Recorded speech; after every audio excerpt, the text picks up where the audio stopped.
Hi, this is Louis from Create Like the Pros. Today I'm going to show you how to take stunning photos with just an iPhone and a $30 softbox.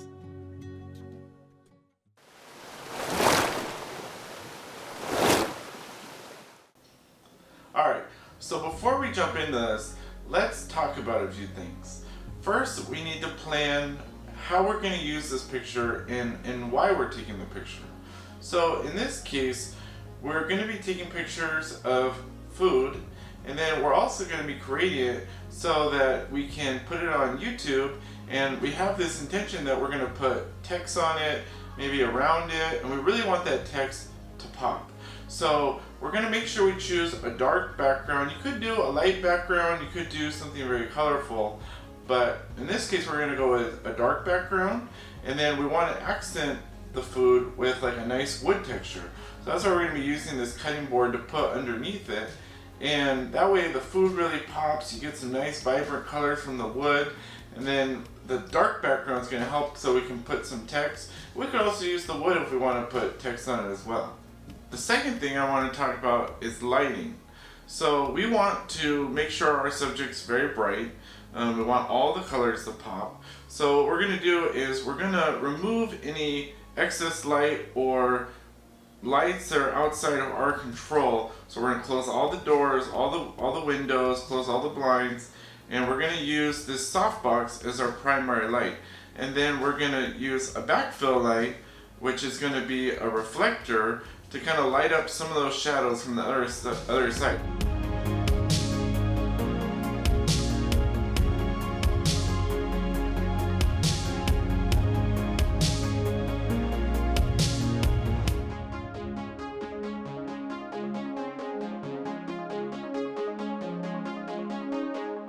This is what we're going to be taking pictures of today. So first thing we need to do is we need to set up where we're going to do the picture. So let me move this out of the way. And we're actually going to put this on top of the desk so we get a little bit higher. So, and then we're going to put this cutting board on top of it. But ideally, we want to shoot at a lower angle. And we don't want to get the desk in the back. So this is going to lift it up nice and high so we get a better perspective and we don't get any of that desk in the back. And then I'm also going to put this light right here. And forgive me, I'm going to blind you for a second. But I want to see how this is going to look. I think it looks good right there. And then we're going to put the food. I actually kind of like bacon the most and avocado, so I'm going to put those more towards the front and have some of the other things kind of lean into the back. Alright, now we're ready to take our picture.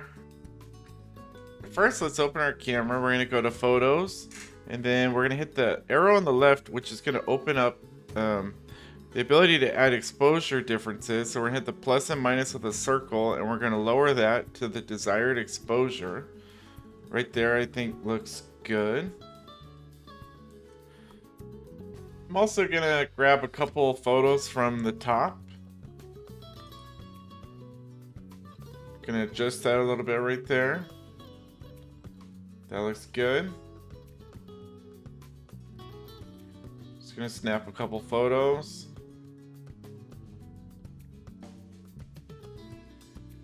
Alright, before I move on to editing, I did decide to take a few more photos using my professional Canon R5 camera. So I just want to show you the difference in how those come out and how the editing looks compared to the iPhone photos.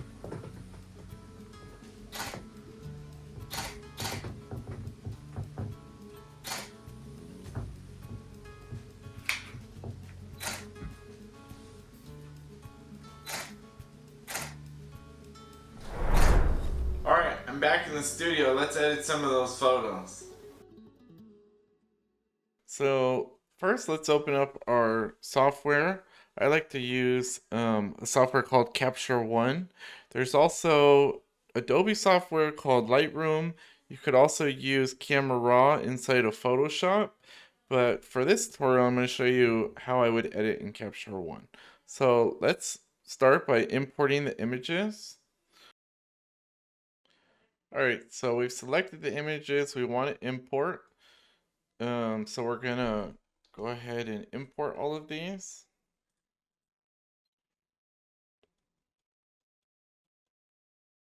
And now we can select the first image that we want to edit. So this is the first one we're going to edit.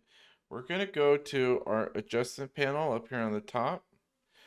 And first thing is, let's bring some of the highlights down a little bit, and we're going to bring our shadows up.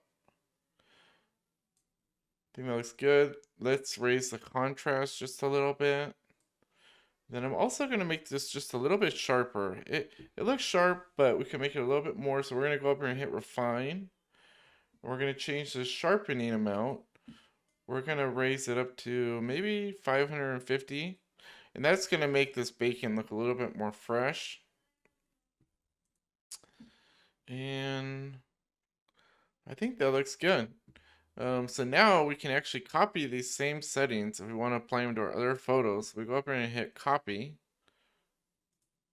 And then we can click our next photo and hit apply. And it's actually going to bring all those same settings over to this picture. And then this one, let's bring the exposure up a little bit more. I think that looks good. And then let's do the same thing to this next photo. And this photo, I'm actually going to make the exposure a little bit brighter. And I'm going to bring the highlights down a little bit more. Bring those shadows up just a little bit. All right, I think that looks good. And then now we're going to edit the iPhone photos. So you can see the iPhone, there's a lot more in focus. The aperture doesn't go quite as low. So you don't get something called depth of field. And it's definitely not as great as if we look at this photo right here. There's just a very small line where the subject is actually in focus. So that's one disadvantage. You still get great photos. It looks very sharp. This is totally usable. So I am going to make this a little bit warmer. And I'm going to bring the exposure down a little bit. And then I'm going to add some contrast.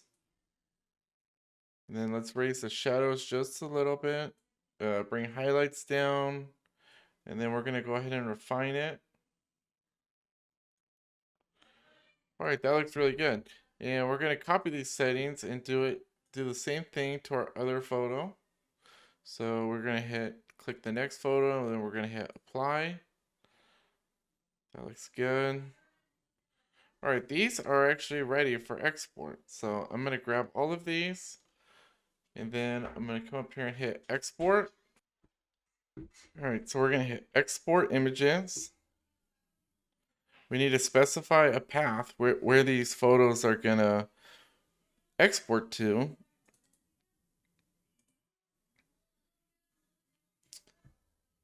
All right, so now those are exporting. All right, so we can now close this and we can make some refinements inside of Photoshop. So I'm going to close this. And now I'm going to start with one of the iPhone photos because there was a few adjustments I wanted to make. So now we're going to edit inside of a program called Photoshop.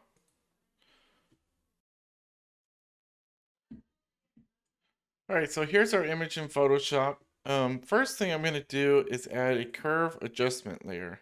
What this does is it lets me control the brightness, almost like playing with the contrast, but it gives me a little bit more control. And I can also adjust color. So first, let's start by making it just a little bit darker. And now we're going to come up here. If you grab a point like 2/3 up and you bring this up, it will make it brighter, but only where the highlights are. So if you see here, it only adjusts the highlights. And then same thing with the one I made down here, it only adjusts the darks. So we want that to be a little bit darker, kind of like this. And now second thing is I want to make this wall in the background not as visible, and I don't want to see all of the texture on the wall. So I'm going to duplicate this background. I'm going to see if Photoshop can select the subject. So we're going to hit select subject. That looks pretty good. And then we're going to select inverse. And now we're going to go to filter, blur. We're going to put a Gaussian blur on this. So if you see here, this adjusts how much we want to see it.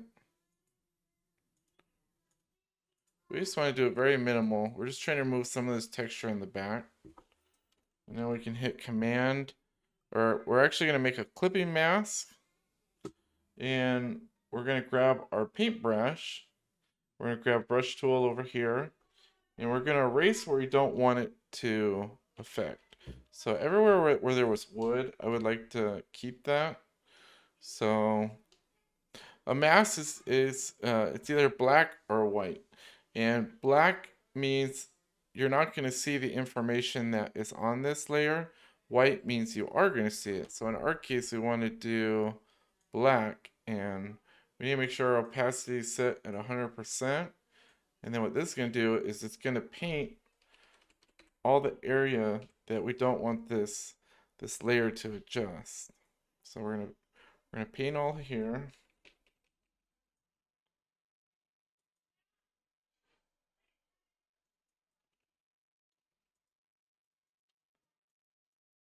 It's looking pretty good. I am going to click around some of our food up here because we don't want this glow on anything. So we're just gonna click like this.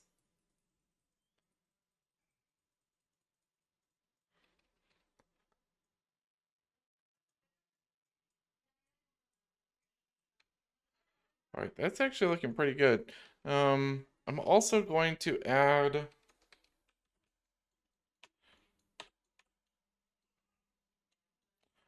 some noise so it blends in with the rest of the photo. If I zoom in here, you can see this got a little bit more clear and this a little more noisy. So if we click this layer, I'm actually going to duplicate it, hide the old layer, and I'm going to go to filter, noise, add noise. We're only going to add a very small amount, maybe 3%. And then it's actually still too much for me, so I'm going to lower this to 60% on the opacity on the bottom right corner. And now those kind of blend a little bit better. So this is looking a little bit better. I also would like to darken this background a little bit. So if I hold Control on PC, that's going to let me, and then I click this mask, it's going to let me select this selection back here. So we're going to make another curve layer, and we're going to bring the brightness of this down quite a bit. And on this one, we're actually going to paint some of these areas because we're getting a reverse glow effect. We don't want that. So we're just going to paint this.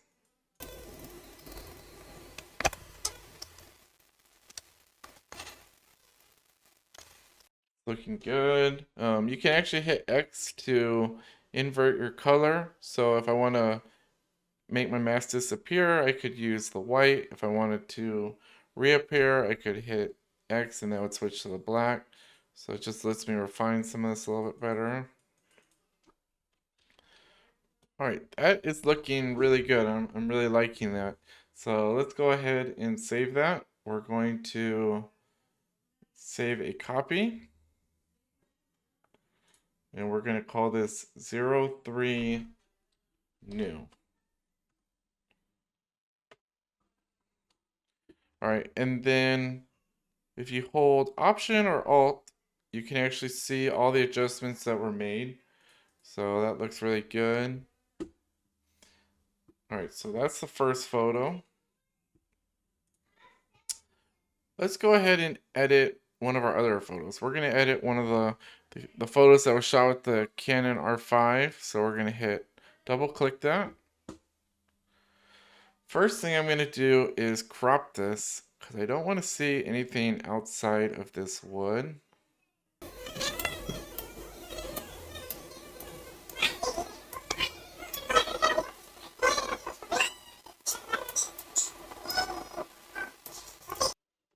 that looks good. Now we're going to go to edit. We actually have to duplicate this background before we can transform it. So we're going to duplicate that. And we're going to go up here to transform, distort. So what that's going to let us do is distort this image so it's actually more lined up if I was better position on top of the photo. So I'm going to make a new adjustment layer. I'm going to click the circle on the bottom down here and go to curves, and I'm going to go about 1/3 of the way up and bring it down just a little bit, and then I'm going to go up another third and raise it up. So that's going to add a little bit more contrast here. I'd also like to see some darkness around the edges, so I'm going to create another curve layer, and we're going to start kind of extreme, and then we have a mask here. So if we hit I think it's Option I on Mac or Control I for PC, that's going to invert that mask. And now we're going to grab our paintbrush, and to paint on the mask so we can see it. Right now it's black, which means you cannot see what this adjustment layer is doing. But if we switch our paintbrush to white, we can now start to paint on our image. So I'm just going to paint some of these edges.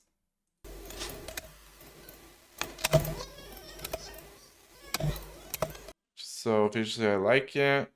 I'm going to crop this just a little bit more.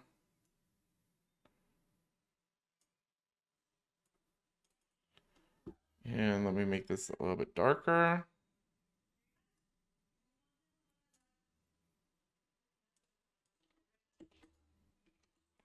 And I think that looks really good.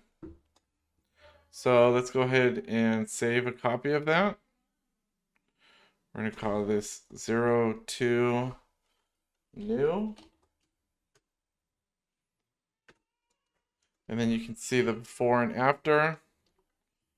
And that's it. If you want to save this image to edit it later or keep all these adjustments, you would want to save the PSD. So we're going to go to Save As, and we're going to make sure Save As type is Photoshop. And we're going to go ahead and save that. And what that's going to allow us to do is open up this working Photoshop file if we need to make any adjustments. Well, I went ahead and edited a few more photos. I also took some pictures of some fish tacos, but I just wanted to show you guys how these final photos came out.